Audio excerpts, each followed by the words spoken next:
Yesterday, December 7th, 1941, a date which will live in infamy. Today is December 7th, a date that will live in infamy. It's the 70th anniversary of the Japanese attack on American forces at Pearl Harbor. Quite a day in American history, one that catapulted America into World War II, caught America completely off guard, in fact, when they shouldn't have been, because they had intelligence that told them that an attack was building, but by the time they figured it all out, Steve, it was too late. They hadn't put the pieces together. And it's an amazing thing that 60 years after Pearl Harbor, a similar thing happened on 9/11. We had intelligence, we knew the possibilities, but we didn't act on the warning. And it's still a dangerous world that we live in. There are still enemies and forces that are willing and wanting to attack, threatening to attack America and other Western nations, other freedom-loving peoples as well. The world is a very dangerous place.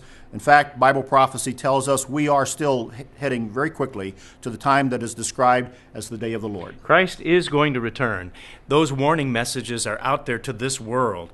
The end time is near, so what are we going to do about it? Are we heeding the warnings? That's an important question we all need to ask. What are we doing about the warnings that are out there? In 1 Thessalonians chapter 5, the Apostle Paul wrote and said that the day of the Lord can come as a thief in the night. For when they say peace and safety, then sudden destruction comes upon them as labor pains upon a pregnant woman, and they shall not escape. A thief in the night. Things can happen very, very quickly. Attacks, even in our modern world, when we think that we are at peace and safe, can still take place that could change radically our world, your way of life and mine, and catapult us into these events that are described in Bible prophecy. Yeah, and through Bible prophecy, we're given the intelligence, the spiritual intelligence. So we should be able to look at the world scene and see what's happening in Iraq and Iran and Syria and Egypt. Just go through the whole gamut of the nations that are having so many problems today, let alone all the economics that are out there that are having difficulties. So do we heed the warning message? What do we do? The way to understand Bible prophecy is to keep our eyes focused upon God. And that's what the Apostle Paul said here in 1 Thessalonians 5.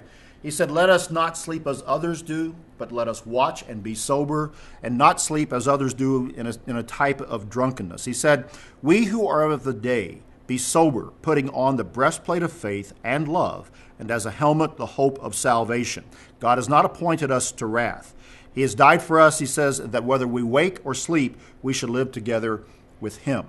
Bible prophecy, Steve, when you read to the end of the story, read to the end of the chapter, always points us to the hope of a relationship with God and a better life today by living righteously before God. That's where our true peace and safety is.